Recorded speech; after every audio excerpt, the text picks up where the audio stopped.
자, 소학원에부터 후딱 나가고 고전법 다 정리해야 돼. 56페이지 봐봐.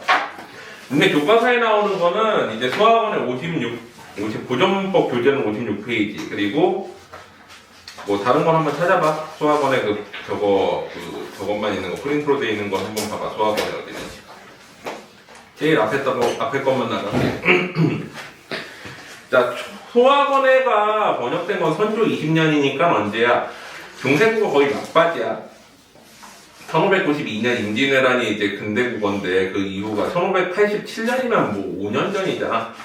거의 이제 중세국어에서 근대국어 넘어가는 시기여서 모두 나오기 시작해. 끊어잡기도 좀 나오고 형태가 좀 이상하게 바뀐 것들도 나오고 그러는데 일단은 현대어는 지난번에 한번 다 읽었으니까 알지. 내용 바로 들어갈게. 공자 보자. 공자에다가 플러스 2 주격조사가 붙었는데 이게 한자로 적혀 있으니까 어떻게 갖다 붙이지 못했지. 만약에 한글로 적혀 있으면 어떻게 들어갔겠어? 이렇게 들어갔겠지. 근데 한자와 한글을 병기해 놨잖아. 나란히 적어놨지. 그러면 어때? 갖다 붙이지 못해. 그래서 주격조사가 별도로 떨어져 있는 거야. 공자, 가, 주격조사 가가 아직 안 나왔지. 근데 그거 중기 정도 가야 가가 나와. 증자, 덜여, 증자에게라는 뜻이 다려는 오늘날 없어진 증자에게라는 뜻의 부사격조사야. 닐러, 니르다지, 어간. 자, 닐러 같은 경우에는 뭐가 됐어? 거기에 보면 니르어인데 닐러가 됐으니까 원래는 르불규칙 계열이지. 르불규칙에 무슨 활용형이 쓰였어? 여기에서는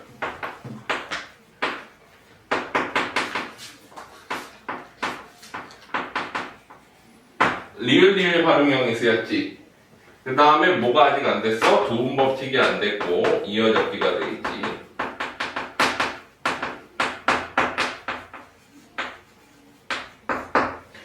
공자가 등자더러 닐러 가르샤되 말씀하시기를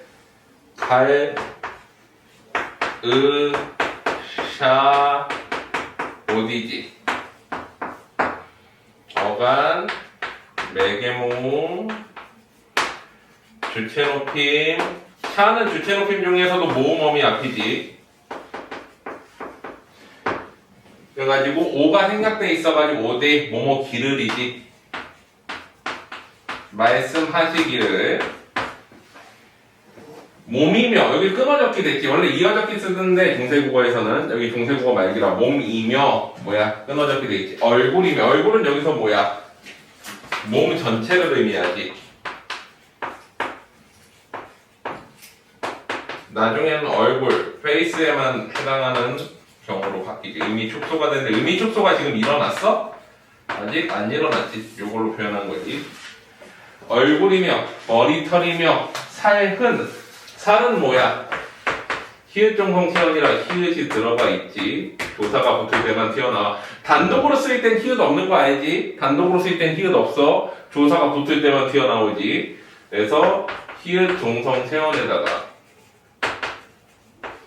보조사 은이 붙었지. 살은 부모께 부모에다가 깨는 높임의 부사격 조사지.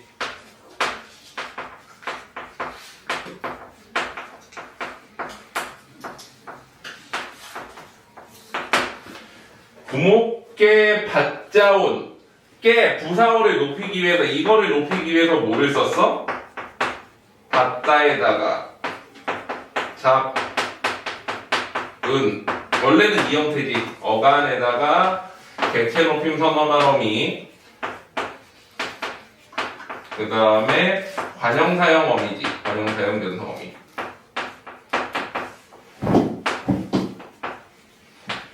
자, 근데 받자 운이 됐지. 어떻게 온 거야? 세조 이후에 뭐가 없어져? 원래 비읍이 뒤로 가면은 순경어 비읍 형태가 돼야 되는데 세조 이후에는 순경어 비읍 형태가 없어지지. 그래서 뭐로 바뀌어? 반모음 오나 우로 바뀌는데 양성이니까 오가 붙어서 어떻게 된 거야?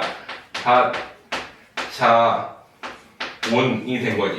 그럼 이거를 형태소로 나눴을 때는 받, 자, 오까지 자르고 니은만 여기 남아 있어야 되는 거지. 이렇게. 상태 자체. 받은 것이니 받는 걸 높이는 거지. 분모계를 높여서 받자운 것이라 이어졌게 되지. 것이라는 또 감히 헐워는 뭐야? 헐다에다가 헐게하다에 오 어지 어간에다가 사동점사 붙었지. 그 다음에 어미 헐게하여 사동의 의미지. 감히 헐게하여 샹해오지 샹하다에다가 여기도 어때? 사동접사 붙었지. 샹하 이오 비 구개음은 아직 안 됐지. 그래서 어근 어간접사 이오가 사동접미사 현대국어가 이오에 해당하지. 어미 요건 구개음은 아직 안 됐고 상하게 하지 아니 홈이 아니는 뭐야? 부정부사지. 부정부사에다가 하, 옴, 이 끊어졌게 돼 있지. 그래서 부정부사 어간 어근에다가 명사화 전미사지. 명사형 전성어미 명사형 어미 옴에다가 조사가 어떻지? 아니 하오미 효도에 비르소미오 비르다가 시작하다지. 그래서 비르 어간에다가 옴 이오 이렇게 붙은 거지. 어근 명사형 어미 서술격 조사가 붙었지. 여긴 어미지 다시. 비르소미오 몸을 세워 몸은 끊어졌게 돼 있지. 근데 몸 봐봐. 플러스 원래 을 적어야 되는데 을 오지 않고 뭐가 와버렸어? 이거 대신에 을이 와버렸지. 을 모음 조합 하겠지.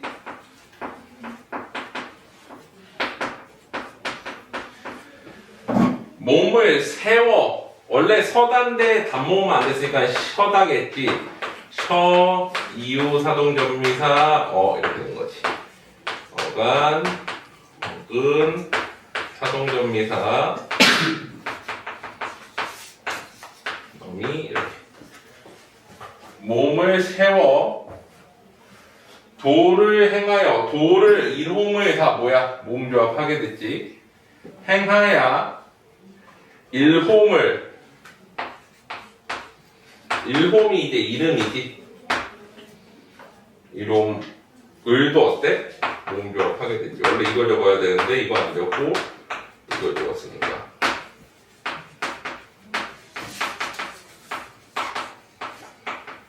이놈을 후셰이에 호셰이가 이모음 뒤니까 뭐 붙은 거야? 얘 부사격 조사 붙었지.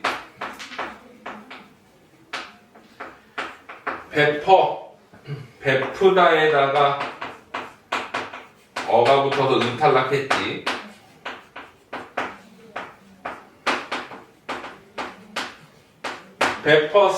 써는 이제 한문 번역구지. 부모로서 부모를 현뎌하게 드러나다. 이게 현뎌인데 고개음은 아직 안 됐지. 현뎌 어근 고개음은 안 됐고 플러스 하 플러스 개 어간접사에다가 부사형 전성어미지. 그래서 자음 축약시켰지. 퍼센트 되기. 현격해 호미 하 옴 이 어간접사 명사형 어미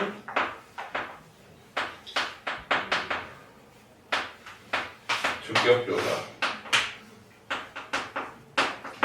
효도의 마침이니라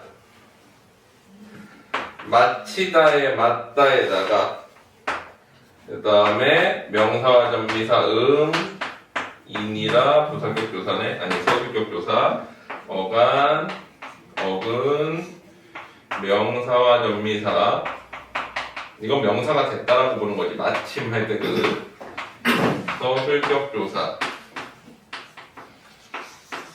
니는 객관적 믿음에 선언하노니.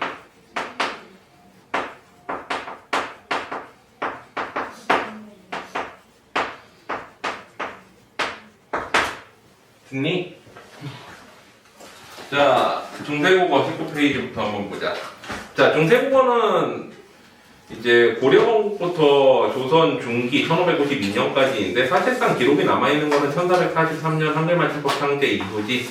그래서 그 이후부터 해가지고 보통 이제 중세국어 개념을 배우기 시작하지. 그래서 실제 우리가 시험 범위에 해당하는 중세국어는 1443년부터 1592년까지 150년간이야. 그때 나온 기록과 어떤 문법 체계들을 배우는 거지. 자, 훈민정음 제자 원리부터 한번 보자. 훈민정음 제자 원리는 보통 어떻게 만들어? 이제 발음기관에 본 따가지고 기역, 니은, 미음, 시옷, 니은 5자를 만들지.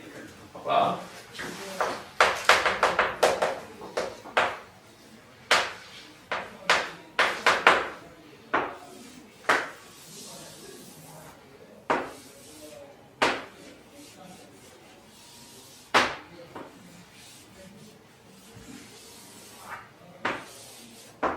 여기가 천자, 고개, 여기가 혀지. 자, 고개 뒤쪽을 이제 보통 뭐라고 불러? 연고개라고 그래. 앞쪽은 상대적으로 딱딱하다고 해서 경고개라고 부르는데, 우리가 이제 연고개음 자리에 해당하는 기역은 혀의 모양이 이렇게 꺾여가지고 연고개 쪽 입천장 뒤쪽으로 와서 닿는 모습을 본따서 기역을 만들었지. 그래서 여기에서 발음이 나는데 여기에서 발음 나는 거를 중세국어 때는 뭐라고 그랬어? 어금니 소리라고 그랬지. 그래서 여기에 해당하는 게 기본자가 기역이고 나란히 적으면 병서하면은 쌍기역.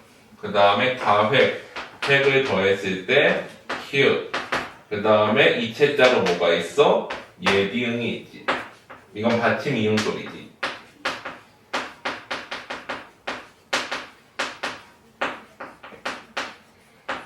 중세국어는 이렇게 적었는데 나중에 어때? 근대국어 오면 그냥 이응으로 표기 체계가 바뀌지. 자, 그 다음에 혀의 모양이 요렇게 돼가지고 윗니에 와서 닿는 거, 이거를 표현을 니은이라고 그랬고 여기에서 소리 나지.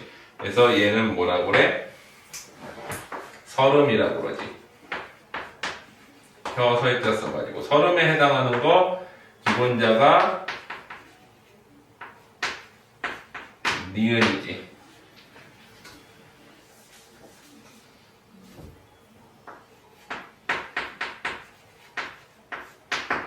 기본자 니은에다가 그 다음에 병서 나란히 적으면 쌍니은이 있는데 이거는 세종 때 금방 바로 없어지지. 그 다음에 가획하면은 디귿, 병서 하면은 쌍디귿. 그 다음에 다시 가획하면 히읗. 그 다음에 이체자로 뭐가 있어? 리을이 있는데 설음은 설음인데 절반만 설음. 그래서 뭐라고 불러? 반설음이라고 부르지.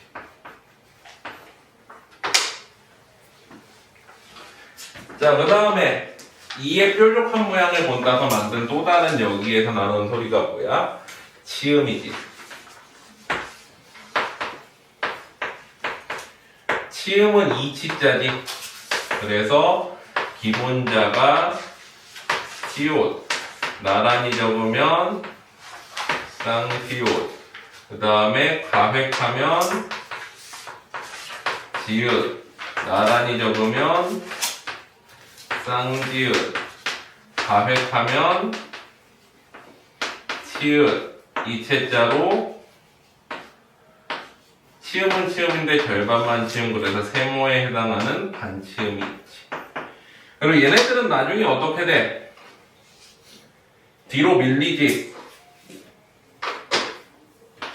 얘네 세 개만 살짝 뒤로 밀려서 어느 자리로? 요 경국의 자리로 바뀌면서 뭐가 돼? 국의 음화가 되지. 언제? 1592년쯤.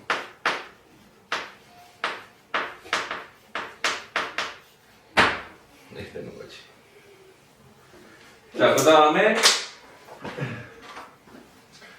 입에서 소리 나는 거 뭐야? 입술 소리, 순음이라고 그러지. 그래서 입술 순자 쓰고 기본자가 미음, 가획하면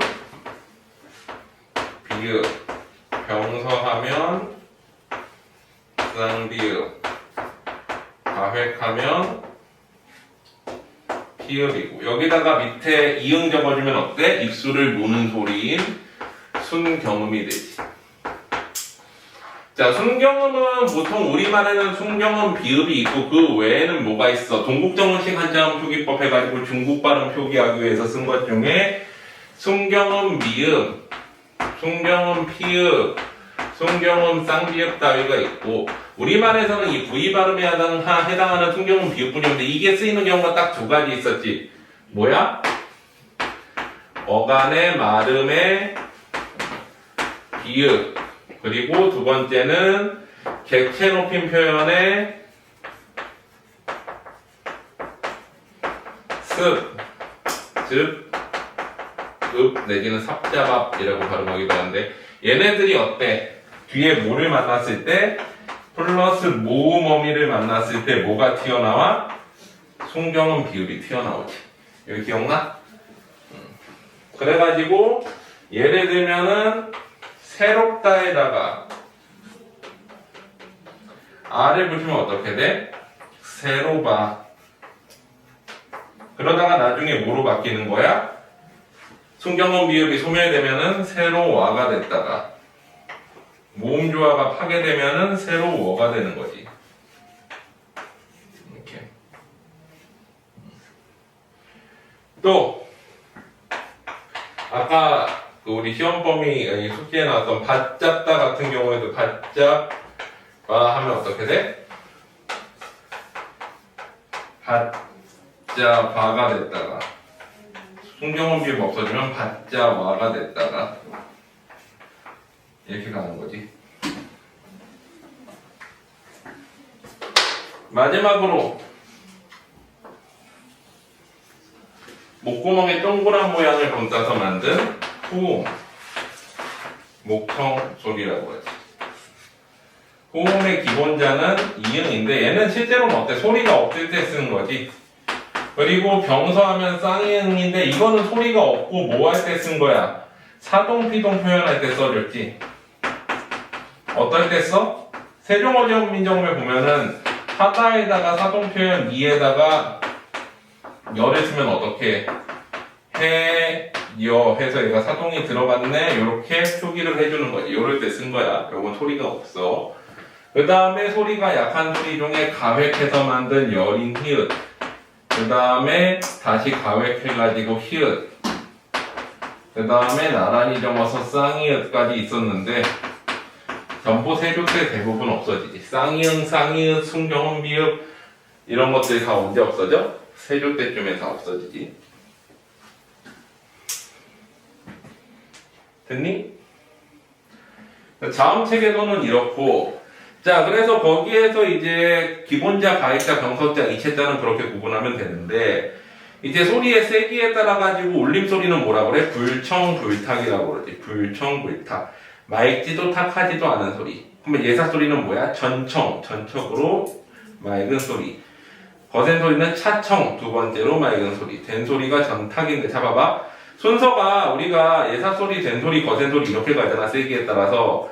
그러면 헷갈리면 안 돼. 전청, 차청, 전탁이 아니야. 예사 소리, 된 소리, 거센 소리 하면 전청, 전탁, 차청이 되는 거야. 순서가. 헷갈리면 안 된다. 이해되지? 전체적으로 탁한 소리가 뭐야? 된 소리야. 그리고 차청이 거센 소리야. 이거 헷갈리지 마. 그리고 왜 울림 소리는 불청불탁이고. 됐지? 자, 뒤로 가보자. 중성. 모음은 어떻게 구분해? 천지인 삼재로 구분을 하지. 중성제자. 천지인 삼재는 뭐야? 하늘과 땅과 사람을 나타내는 천지인을 의미하지. 그래서 삼재, 세 개가 존재한다. 그래서 하늘을 본 단계 아래야, 땅을 본 단계 사람은 그 사이를 이어준다. 그래서 이로 썼고 요거를 뭐라고 그래? 기본자로 삼지. 기본자로 삼은 다음에 여기에서 처음으로 나온 글자를 소출자 아, 오, 우, 어. 그 다음에 두 번째로 나온 글자를 제출자 야, 요, 유, 여. 근데 여기까지를 기본 모음으로 해서 원래는 모음 몇 자라고 그래? 모음 11자라고 그래. 거기다가 플러스 합용자 나머지들은 합해서 만들었다 라고 하지. 근데 여기서도 뭐가 있어? 양성과 음성이 나누어지지. 여기가 양성이잖아. 그리고 얘네가 음성이지.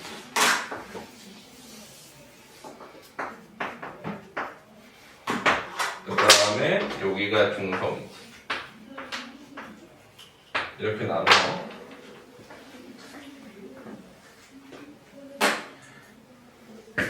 자, 근데 현대국어를 치면은 얘네까지가 단모음이고 여기 이중모음이고 단모음 숫자가 이렇게 나누어지기도 하는데 이게 이제 중세국어다 보니까 단모음, 이중모음을 나누는 기준이 좀 애매하기도 해. 자, 그래서 초성은 이렇게 하고 종성은 어때? 종성부용 초성 해가지고 종성은 초성을 다시 쓴다 라고 하지. 그래서 원래 이제 세종이 만들 당시엔 종성부용 초성 해가지고 이제 표기는 모든 표기가 다 올 수 있었는데 세조 이후에 뭐로 바뀌어? 보통은 팔종성법으로 바뀌어 나가지. 그래가지고 세종 사후부터 해가지고 이제 그 팔종성 가족용 거기 한번 보자. 종성규칙 종성포용 초성 일단은 거기 보면은 훈민정음 예의에 나오는 규정으로 초성 17자를 모두 받침으로 쓸 수 있다. 그래서 세종 당시에 용비어청가나 월인청강기곡이 종성부용 초성의 받침 정신을 적용한 대표적인 문헌이나 이 두 문헌 외에는 키읔과 히읗은 실제로는 적은 사례가 거의 없고 그 외의 것들은 좀 적기는 했다라는 거지. 그 다음에 이제 팔종성 가족용 훈민정음 해례 종성의 규정으로 중세국어의 첫소리 쓰이는 글자 중에 기역, 니은, 디귿, 리을, 미음, 비읍, 시옷, 예, 니응 실제로 발음되는 8자만을 받침으로 허용했다라고 그러지. 세종 이후부터 해서 세종 때도 일부 보였을 것으로 보여. 그러면 영조 무렵까지 모든 문헌이 이 원리에 따라서 받침을 사용하였으며 중세어에서는 디귿과 시읒이 엄격히 구별되었다. 받침 소리가 아예 다른 거지. 디귿과 시읒이. 그래가지고 용비어청가랑 월인청강기곡은 종성부용 초성을 썼고 세종이 죽고 난 세종어제 훈민정음 뭐 이런 것들이 우리가 지금 보고 있는 훈민정음 해례지 세종 당시의 훈민정음은 안 남아있어. 세조 때 거가 남아있는데 거기에 보면 팔종성법으로 표기가 되어 있다. 그래서 보통 용비어청가는 종성부용 초성, 팔종성법은 언제부터야? 이제 세종어제 훈민정음과 소학원회 요런 데에서 이제 쓰이게 되지. 그리고 소학원회 같은 경우는 세조 이후 문헌이니까 뭐가 없어. 순경음 비읍이라던가 뭐 쌍이응, 쌍이읒 같은 것들이 사라졌겠지. 자, 그 다음에 초성도경 8자 초성 중에 오로지 8자만 사용한다 라는 표기 규정이 또 나와 있지. 자, 그래가지고 시대 흐름에 따라가지고 훈민정음 창제 당시에는 종성부용 초성, 그 다음에 16세기 이후엔 팔종성, 17세기 이후엔 칠종성, 현대국어에선 다시 종성부용 초성으로 바뀌어 나간다는 거지. 물론 받침은 이렇고 기본적으로 표기 체계 자체는 거기 보면 표기 기준이 표의적 표기라고 돼 있긴 하지만 훈민정음 창제 당시에도 이어적기, 끊어적기 중에 뭐를 사용해서 훈민정음 창제 당시에도 기본적으로는 이어적기를 사용했다. 어감과 어미, 어음과 조사에서 뭐를 사용해? 이어적기를 사용을 했어. 이어적기를. 중세국어 전반이 이어적기가 기본이야. 그런데 거기 표의적 표기라는 거는 일부 종성부용 초성 때문에 표의적 표기라고 써놓은 것 뿐이야. 자, 그 다음에 글자의 운용 방법. 연서법은 뭐야? 위아래로 적는 걸 연서라고 그러지. 순경음을 만들 때 쓰지. 순경음은 뭐야? 입술을 무는 소리잖아. 그래가지고 순경음 미음하면 무 할 때 입술을 무는 거지. 무. 그 다음에 순경음 비읍하면 V 발음. 순경음 피읍하면 F 발음, F 발음이고. 이렇게 발음하는 거였는데 실제 이 중에 뭐만 남아있다? 우리말에는 순경음 비읍뿐이 없지. 현대국어엔 다 없어졌는데 중세국어에는 순경음 비읍뿐이 없어. 나머지는 동국정원식 한자음 표기법에 쓰인 거야. 자, 그 다음에 병서법은 어때? 병서법은 이제 좌우로 쓰는 건데 똑같은 글자를 좌우로 쓰는 거야. 각자병서. 그래서 된소리대기 전탁자라고 그러지. 합용병서는 서로 다른 글자를 합혀가지고 썼는데 실제 우리가 이거를 어두자음군, 즉 어두에서 자음 무리로 발음했는지는 미지수야. 다만 몇몇 흔적들이 남아있지. 어두자음군으로 쓰인 흔적 뭐 있어? 예를 들면 이런 거잖아. 맵쌀 같은 경우에는 매와 쌀이 합쳐졌는데 이 경우에 어때? 요게 앞으로 가가지고 오늘날의 맵쌀이 된 흔적이라던가 아니면 뎁쌀이 같은 경우에도 대와 쌀이 비할 때 이게 앞으로 가가지고 오늘날의 대쌀이비가 아니라 뎁쌀이라고 발음한다던가 이런 걸 통해 가지고 뭐를 알 수 있어? 아, 어도자음군이 이제 앞으로 이동해서 연음의 반대로 앞으로 이동하는 경우도 있구나라고 판단할 수는 있어. 하지만 정확히 어떻게 발음된지는 이게 뭐야? 모르지. 그때 사람들 불러다가 잡아서 이제 말해보라고 하지 않는 이상. 그래서 어쨌거나 표기법은 그게 있었다는 거야. 소리가 어땠는지는 추정할 뿐이야. 그래서 대체로 거기 보면 합용명사는 시옷게, 시옷이 앞에 오는 애들, 비읍게, 비읍이 앞에 오는 경우, 비읍시옷게, 비읍시옷이 앞에 오는 경우가 있는데 보통은 이제 비읍게와 비읍시옷게는 앞으로 이동한 흔적들이 있지. 예를 들면 맵쌀 같은 거나 비읍시옷게는 때 있잖아. 용리에 보면 두 번째에 때가 있는데 우리가 이때 저때라고 그러지 않고 이때 저때라고 하는 발음이 있어. 그래서 그것 때문에 이것도 비읍이 앞으로 이동했을 거라고 봐. 그래서 얘네들 비읍기와 비읍시옷게는 어두자음군으로 쓰였을 거라고 봐. 그 자음이 각각 소리가 살아있을 거라고. 근데 시옷게는 어떻게 봐? 보통은 된소리 표기로 봐. 그러니까 된소리를 원래 각자명서로 보여나 살아있니? 각자명서로 보통은 이제 표기를 하는 경우가 일반적인데 시옷게 합용명사를 통해서 된소리 표기한 사례들도 있다라고 보는 거야. 이해되지? 그래서 어두자음군은 보통 비읍, 시옷게로 보고 시옷게는 된소리로 봐. 됐지? 자, 그 다음에 부서법 하부서와 우부서는 되게 간단한 거지. 아래어와 의계열들은 아래쪽에 붙여 쓰고 자음에 우부서 이계열들은 어때? 오른쪽에 붙여 쓴다. 그리고 성문법 항상 모든 글자는 모음을 중심으로 초성과 중성, 종성을 합쳐서 써라. 특히나 동국정원식 한자음 표기법 같은 경우에는 어때? 받침소리가 없을 때도 이응이나 순경음 미음 같은 걸 넣어주라지. 됐지? 그리고 순수 우리말은 받침이 없으면 그냥 적지 말아라야. 됐지? 한자어는 없더라도 뭘 적어줘야 돼? 동국정원식 한자음 표기법에 따르면 이응이나 순경음 미음을 적어줘야 되는 거지. 소리가 없더라도. 됐지? 뒤로 가보자.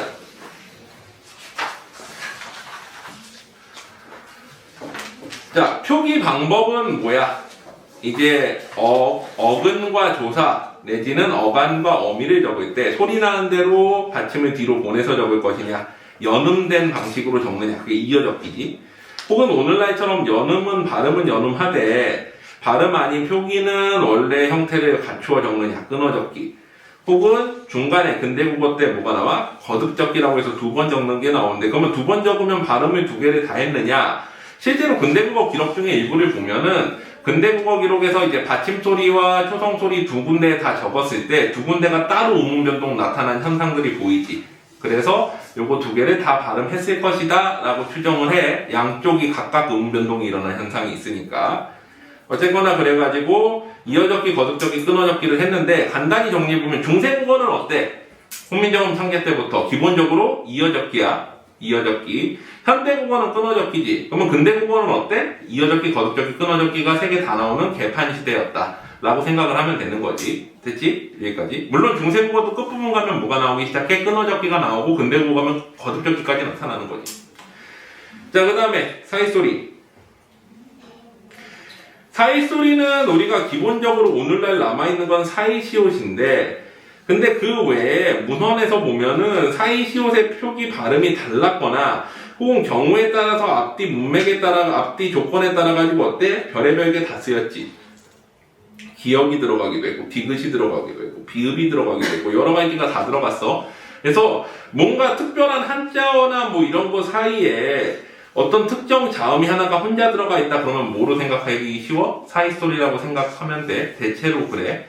아니면은 뭐 시옷 같은 경우는 관형격 조사 기능도 하니까 사이시옷이랑 사이소리랑 관형격 조사를 명확하게 구분하는 건 의미가 없지. 옛날에 그게 조사 형태로 쓰인 거니까 사실. 그러니까 얘네들이 사이소리라고 하지만 실질적으로 의미는 다 뭐야? 관형격 조사 기능이었겠지. 뭐뭐의 뭐뭐에 해당하는. 자, 그래가지고 이런 것들이 있다라는 거. 자, 동국정원식 한자음 표기법. 동국정원식 한자음 표기법은 뭐야? 세종이 이제 한자를 우리말로 표기하기 위해서 한자 발음을 이제 어떤 식으로 적을 건지를 정해놓은 건데 23페이지 보면 대표적인 용례가 세 가지가 나오지. 중국 원음에 가까운 이상적 표기. 무슨 뜻이야? 중국 원래 소리에 가깝게 적으려고 노력했다. 우리식 발음이 아니라 중국식 발음으로 적으려고 노력한 거지. 그래서 중빅, 세종어정민정을 보면 중국이 아니라 둥빅 이렇게 적잖아. 이게 이제 원음에 가깝게 표기하려고 노력한 거고, 또 성문법에 따라서 초성, 중성, 종성을 갖추어 적을 때 종성이 없으면 뭐를 적어줘? 이응이나 순경은 미음을 적어줬어. 미음 밑에 이응을 적어주는. 그 다음에 이영보래는 뭐야? 리을을 여린 히읗으로 보완하다라는 뜻이지. 그래서 원래 한자어 리을 밑에는 여린 히읗을 같이 적어줘서 얘가 입성이라는 걸 표기해주기 위해 노력했다라고 봐. 입성은 뭐야? 빨리 끊기는 소리지. 이영보래. 근데 이영보래가 또 하나 나타나는 경우가 있지. 동국정문식 한자어 표기법 말고 세종어정민정만 나타나는 경우는 뭐야? 관형사형 견성어 및 리을 뒤에는 뭐를 붙여? 여린 히읗을 붙인다. 이해되지? 그래서 우리가 먹을 것 할 때도 어떻게 적어야 돼? 중세국어에는 먹을 하면 관형사형 견성어 및 리을이 붙잖아. 그러면은 먹을 이런 식으로 가겠지. 자, 그리고 성주방점법 간단히 정리를 좀 해보자. 이거 지워도 되니? 지울게.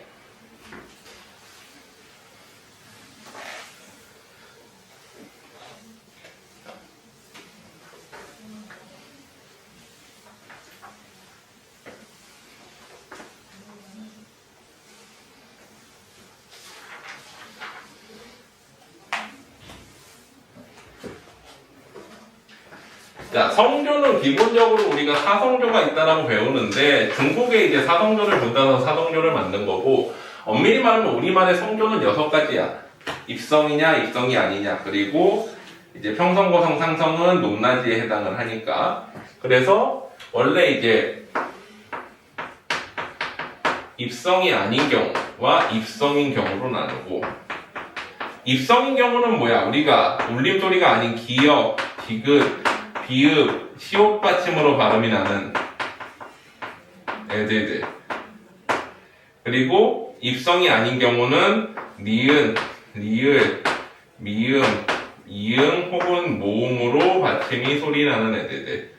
이거 받침이나 모음. 얘네들은 이제 길게 발음이 가능하지. 이거는 짧게 끊기지.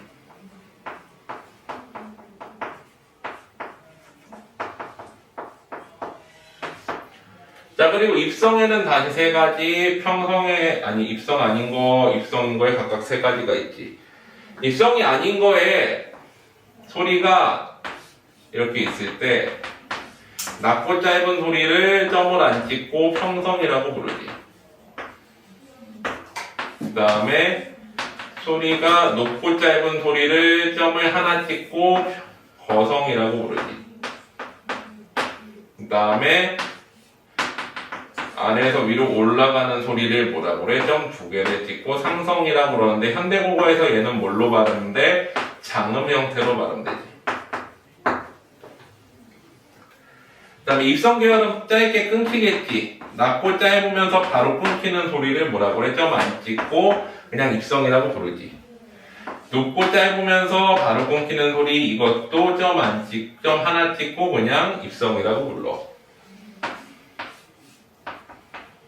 위에서 아래로 올라가면서 짧게 끊기는 소리를 점 2개 찍고 입성이라고 부르지. 그러니까 입성들은 높낮이를 구분하지 않고 그냥 3개를 통틀어서 뭐라고 불러? 입성이라고 부르는 거야. 됐니? 자, 근데 우리 한자어 리을 같은 경우에는 날 일자 같은 거 적을 때 어떻게 적어야 돼? 이렇게 적잖아. 그러면 이게 입성을 표기하기 위해서 이렇게 적었다라는 가설이 있지.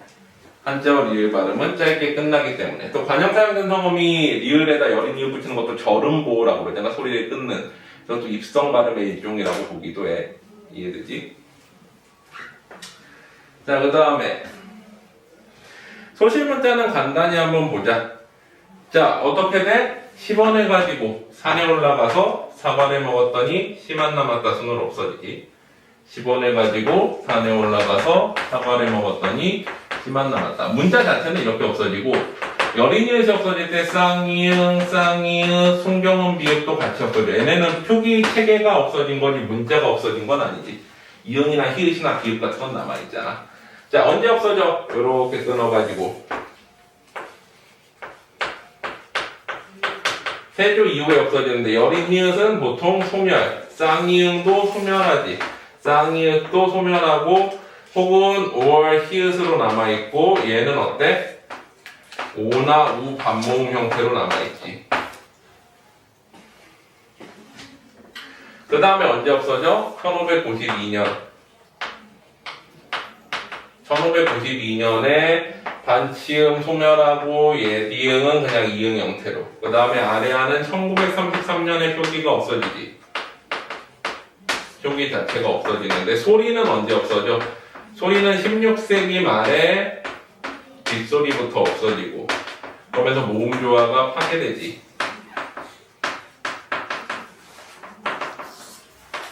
그 다음에 18세기 초에 앞소리 아래아가 마저 없어지고 표기는 1933년에 없어지는 거지.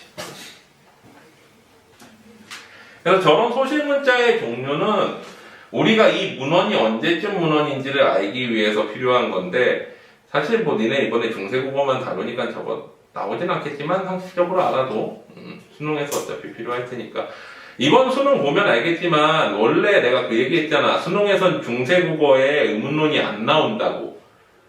나온 적이 없었어. 왜? 아니 이거 조선 사람이 어떻게 발음했는지 알게 뭐야. 그러면 오답10이 걸릴 수 있잖아. 근데 이번에 교과서대로 내라고 하니까 의문문을 냈지. 원순모음만 막 이딴 거 나왔단 말이야. 그래서 아마 재수생들이 좀 피봤을 거야. 근데 현역생들은 오히려 문법이 좀 더 나았을 거야. 그래서 공부를 고전문법도 해놔야 된다. 이제는 옛날에 고전문법 많이 안 했어. 중세국어 뭐 이런 것들은 잘 안 나왔거든. 수능에서 나와도 현대문법 가지고 풀 수 있는 수준이었는데 이번에는 아예 직접적으로 물어봤기 때문에 너니 때도 그렇게 나올 거야. 고전문법이.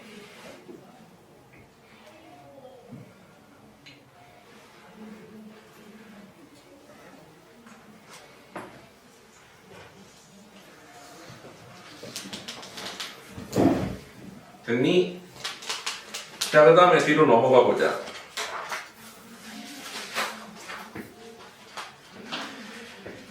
자, 음운현상. 모음조화는 뭐야? 양성은 양성끼리, 음성은 음성끼리 어울리려는 거지.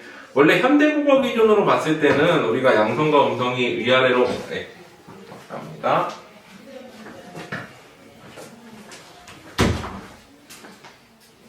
양성과 음성이 명확하게 나누어지지. 어떤 식으로 나누어져? 이렇게 키, 위, 를, 주, 게, 되, 소, 내가 이렇게.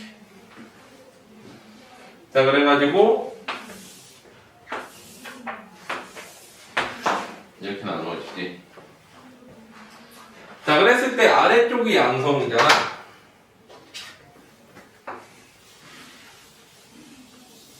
이렇게가 양성이지. 그리고 밑쪽이 음성이지.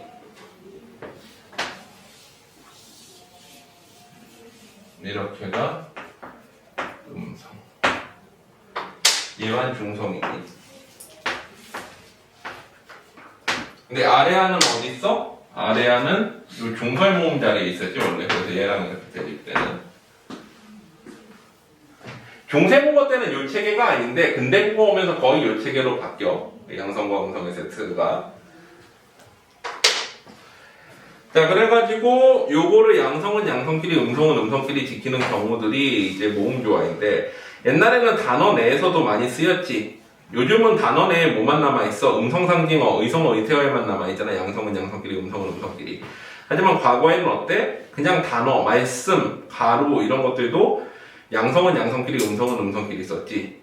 또 체언 조사 같은 경우에도 조사가 양성과 음성을 나누는 경우들이 이제 지금의 의가 들어간 조사들은 전부 아래아와 의로 나누었지. 어간과 어미도 오늘날에 일부 남아있지. 막아라, 먹어라, 막았다, 먹었다 이런 식으로. 그래서 이런 식으로 이제 구성이 되어 있고 어두자음구는 아까 말했듯이 비읍계나 비읍시옷계 합용병서들이 소리가 날 때 이제 앞으로 이동해가지고 발음된 경우들이 있어. 그래서 이런 거는 어두자음군일 것이다 라고 추정하는 거야. 설치음하는 그때 얘기했지. 이제 설치음 L로 발음하려는 현상이 강해지면서 어때? 우리가 르브이 규칙에서 리을, 이응, 리을, 니은 형태로 적는 것들을 이제 설치금화라고 부르기도 해. 이거 배웠니? 설치금화 나와? 아니. 어디까지 배웠어? 달아? 끊어적기? 이어적기 예외야? 네? 그 세종어제민정부의 나란말싸미 중국의 달아에서 달아 표기 필기 뭐라고 했니? 학교에서. 그거 아직 안 나왔어요. 뭐가 좀 나갔어? 애초에 지금 세종어제 안 나왔어요. 세종어제 안 나갔어? 근데 프린트엔 있지? 네. 아 아직 안 나갔는데 프린트만 나눠준 거야? 네. 진짜 막바지하네? 일주일 남기고서 고정법을 해? 요즘 아니 문법 명문항이래? 몰라요. 문학으로 도배하려고 그러나? 아니, 문학. 문법을 일주일 가르치고서 낸다고? 고정법을? 문항 수도 나왔는데 문법이 몇 문제인지는 안 알려주셨어요. 문학 뭐가 나왔다고? 문항이 몇 문제인지는 알려주셨는데. 문학은 30년 문항이라며. 네, 29 플러스 2인가. 31문항? 29 플러스 2인가 27 플러스 2인가인데. 그래 하여튼 30문항 정도인데 이거는 그냥 간단히 하고 넘어가자. 나올 확률이 크게 없어. 그 난이도 높은 문제 아니고서는. 그래서 르브이 규칙이 뭐야? 보통은 르가 리을로 바뀌는 거고 현대 경우에서 보면은 다르다 같은 경우에 여기다 아가 붙으면 어떻게 돼? 달라 이렇게 되잖아. 이런 게 이제 르브이 규칙이지. 르가 리을로 바뀌는. 근데 르브이 규칙이 현대 국어에서는 리을로 바뀌는데 옛날에 중세 국어 때는 어떻게 바뀌었어? 이게 리을 이응이었다가 리을이었다가 리을 니은이었다가 현대 국어에 다시 리을로 돌아오지.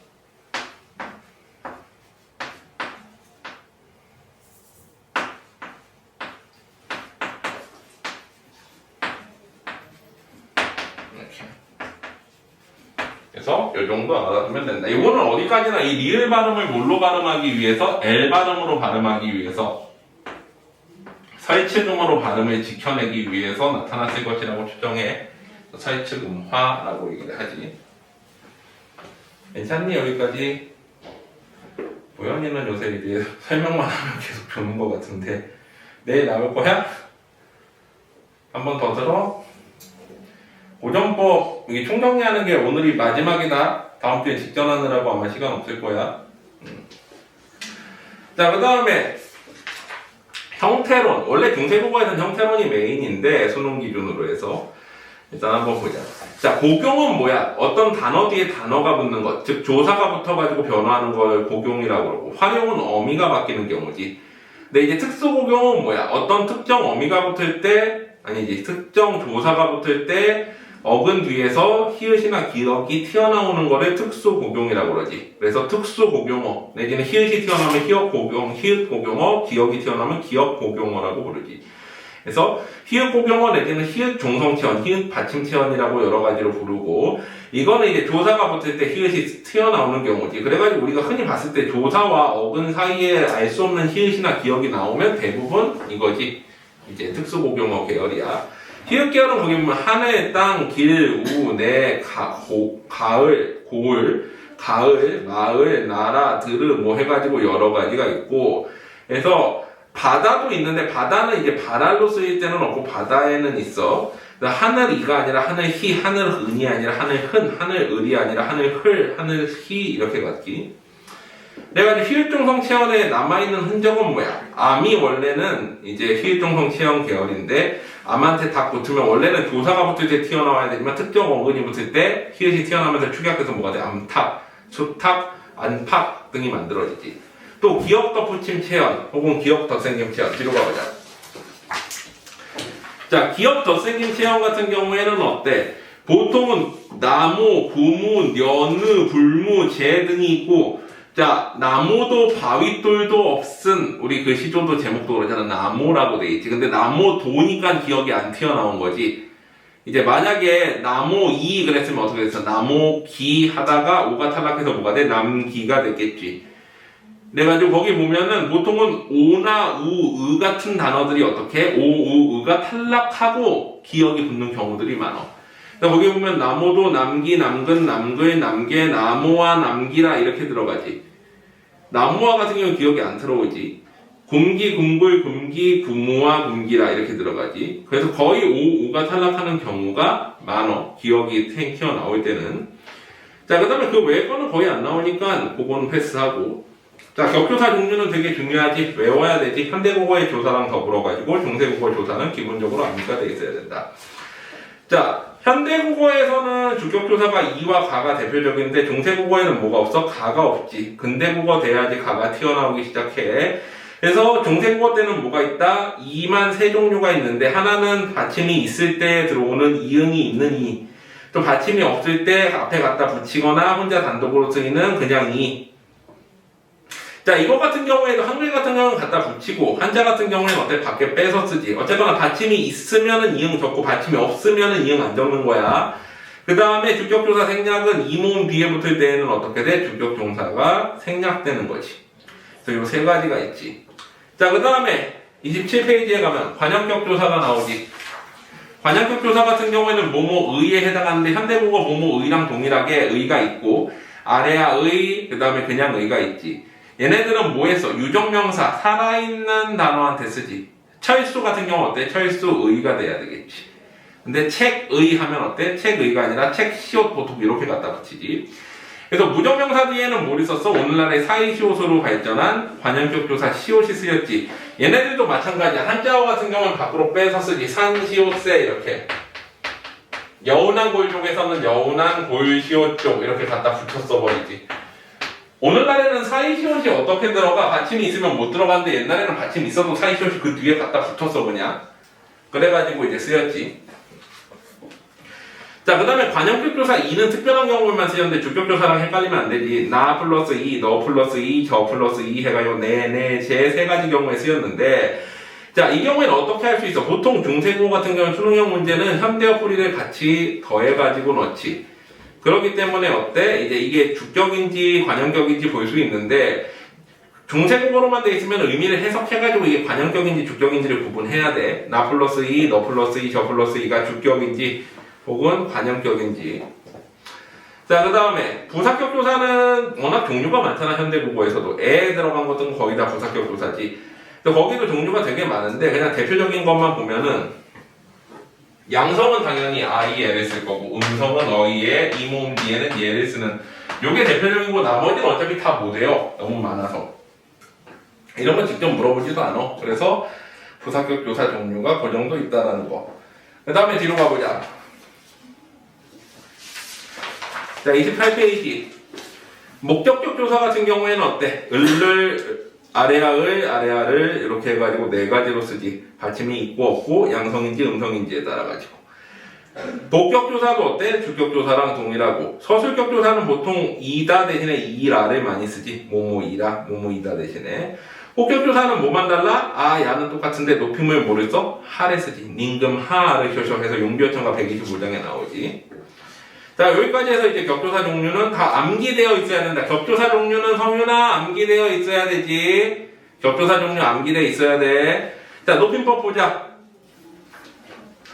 자, 높임법은 원래 현대국어에서는 어때? 여러 가지 형태로 쓰이지만 중세국어에서는 딱 뭘로만 쓰여? 선어발음의 형태로 보통은 쓰여.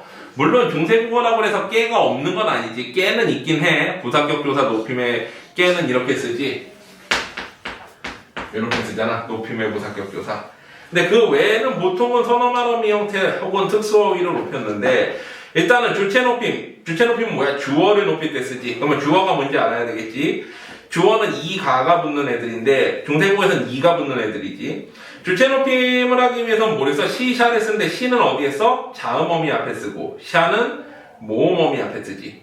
그래서 시와 샤로 구분하고 오늘날의 시, 의시 형태랑은 다른 점이 뭐야? 우리가 중세국어에서는 시, 샤를 쓰는데 현대국어에서는 시, 의시를 쓰지. 그러면 얘네도 앞에 의가 붙을 거 아니야. 의 내지는 의가 붙으면 이거는 뭐라고 쳐? 중세국어에서는 매개 모음이라고 쳐. 현대국어에서는 이거 합해가지고 그냥 선어말어미를 치는데 얘네는 어때? 중세국어에서는 이걸 띄어내서 매개 모음이라고 별도의 형태로 치지. 의미가 없는. 자, 그 다음에 상대 높임은 뭐를 써? 보통은 이를 쓰고 의문형일 땐 it을 쓰지.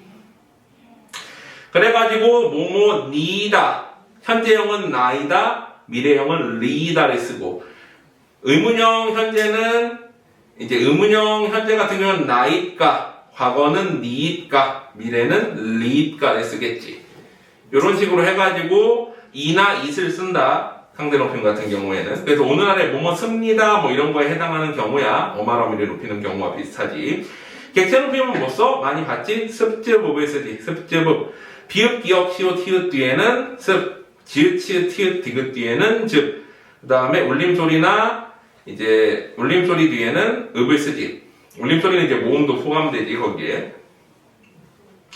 근데 얘네들이 뒤에 다시 모음 어미가 붙어가지고 비읍이 뒤로 보내지면 뭐가 되는 거야? 순경음 비읍이 되지. 순경음 비읍의 형태를 보면은 얘네가 들어갔는지 안 들어갔는지를 구분할 수가 있지. 거기 이제 자음 어미가 올 때는 별로 상관이 없는데 거기 보면은 아버님 이 받잡을 제 이렇게 했을 때 받잡을 제 할 때 어떻게 돼?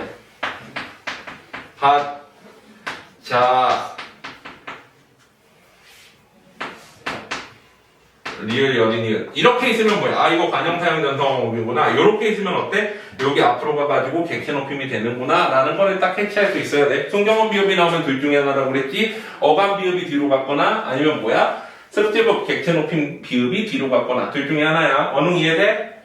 따라오고 있어? 네. 괜찮아? 어려워?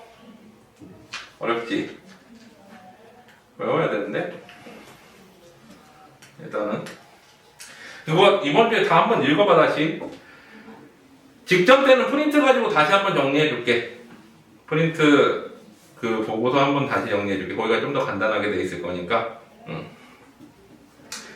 자 그다음에 명사형은 못 써. 우리 명사화 전미사랑 명사형 전성어미가 다르지. 봐봐. 우리 명사를 바꾸는 명사화 전미사는 중세국어에서는 뭐를 써? 음이나 음을 쓰고 명사로 바꾸지 않고 명사처럼만 쓰게 하는 명사형 전성어미는 중세국어에서 음이나 음을 써서 구분을 할 수가 있는 거지. 요거는 명사가 된 거고 요거는 명사가 안 된 거지. 예를 들면 우리가 얼음 하면 어때? 이렇게 쓰겠지. 근데 강물이 이렇게 적을 수도. 이것 어때? 차갑게 얼음. 이거는 차가운 얼음 이렇게 되는 거지. 이해돼? 요거? 원흥 이해되니? 네. 명사형 어미는 온몸, 명사와 전미사는 아래아 음이나 그냥 음을 쓴다. 이해되지? 성인아. 자, 그 다음에 뒤로 가봐.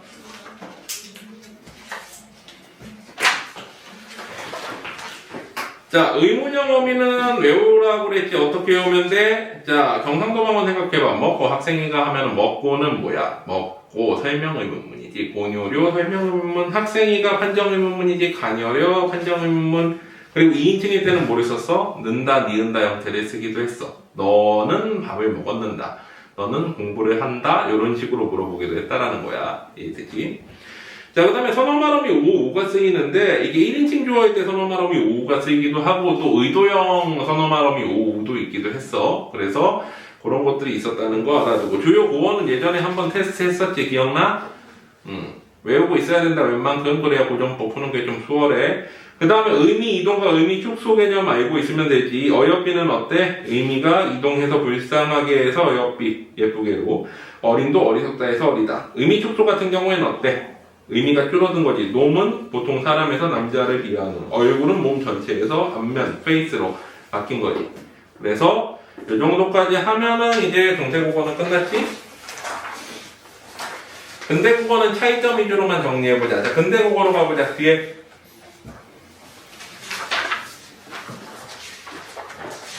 63페이지. 자, 근대국어는 다른 게 아니라 중세국어에서 어떻게 바뀌었는지 정도만 알고 있으면 되지. 중요한 것만 해보자. 63페이지 아래 뭐가 있어? 7종성법. 1592년 2조부터 해가지고 뭘로 바뀌어? 8종성에서 7종성으로 바뀌면서 표기체계가 뭐가 없어진다? 디귿이 없어져. 근데 소리는 뭐가 없어져? 시옷이 없어지지. 자, 다시 표기 체계는 디귿이 없어져. 성윤아, 최종 항법에선 표기가 뭐가 없어져? 시오 표기가 뭐가 없어져? 표기요 표기는 디귿, 소리는 시옷이 없어져. 표기는 디귿이 없어지고. 그래서 뭘로 뭐를 표기해? 디귿 소리를 시옷으로 표기해. 알았지? 칠종성법. 다시 표기는 뭐가 없어진다고? 칠종성법 가면 성윤아 표기 뭐가 없어져? 디귿이요 디귿이. 소리는 시오 시옷이. 오케이. 자, 그 다음에 두 번째 64페이지가 봐. 재음소화는 뭐야? 재음소화. 자음 축약의 반대지. 거센 소리를 다시 히읗과 나머지 이제 예사 소리로 나누어 쓰는 거지.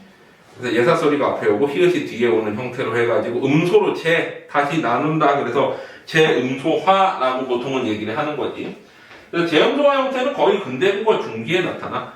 그래서 아마 니네 시험에 나올 확률은 별로 없어. 어차피 니네 시험 예문에 이제 근대국어 중기 문헌이 안 나올 거고, 이게 중간에서 나타나는, 이게 흐름이 현대국어로 가면서 나타나는 단계가 아니라 중간에 딱 나타났다 사라진 거잖아. 그러니까 재음소화는 그냥 개념 정도만 알아도 혹시 나올 수 있을 리가 없을 것 같은데, 이거는. 자, 그 다음에 이거 중요하지. 국외음화는 되게 중요하지. 국외음화는 뭐야? 모든 DT 발음이 지치 발음으로 바뀐 경우지. 현대국어의 국외음화는 이때 못 바뀐 애들 중에 단어가 형성될 때 DT 발음이 만들어지는 경우를 지치로 바꾸는 거를 국외음화라고 하는 거지. 이거 어제 했지? 기억나? 언홍아? 기억나지? 그 다음에 원순모음화는 뭐야? 우리 키위를 주게 되었어. 내가 요거에서 보면은, 자, 원순모음화는 평순모음이었던 의가 원순모음인 우로 바뀌면서 어떻게 바뀌는 거야? 여기에서 일로 바뀔 때 무, 브, 프 계열을 만나면은 원순모음으로 바뀌는 거지. 그래서 근대국어 말에 물, 불, 풀이 뭘로 바뀌어? 물불풀로 바뀌는 경우. 이게 원순모음하고. 전설모음화는 뭐야? 을 발음이 후설모음이 전설모음으로 바뀌는 거지. 후설에서 전설로. 모랑 만났을 때 스, 즈, 츠 따위. 그래서 하는 즈, 스, 지시로 바꾼다던가, 뭐 즈따를 지따로 바꾼다던가, 이런 것들이 뭐야? 전설모음화인 거지. 그 다음에 스지츠 계열들은 또 다 이중모음으로 적었잖아. 중세국어, 근대국어 내내.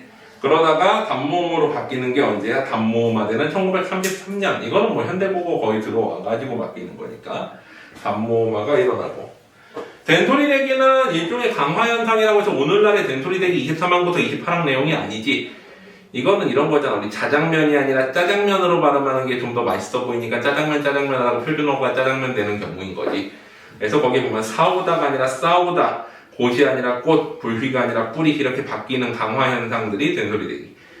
그 외에는 중요한 것들은 이제 성조 사라지고 근대국어 이후에 그 다음에 어때? 주격조사 가, 명사형 연성어미 기 등이 나왔다 정도만 알고 있으면 나머지는 크게 상관이 없어. 그래서 중요한 거 다시 뭐야? 국외음화, 원순모음화, 전설모음화 이 정도 알고 있어야 된다. 그리고 두음법칙 나오는 거는 여기에 빠져 있는데 두음법칙은 한동안 안 가르쳤었어. 왜냐면 북한에서 두음법칙을 안 쓰거든. 그래서 북한 통일막 이런 거 할 때는 이런 게 안 나와. 또 교과서의 정권에 따라 가지고. 그러다가 북한이랑 통일기조가 없어지면 또 나와. 여기 두음법칙은 기본적으로 경기도 지방에서만 쓰지. 중부지방 강원에서만 쓰이는 형태란 말이야. 나머지는 두음법칙을 안 써요. 그래가지고 이제 두음법칙은 빠져있는데 두음법칙도 근대국어의 특징 중에 하나다.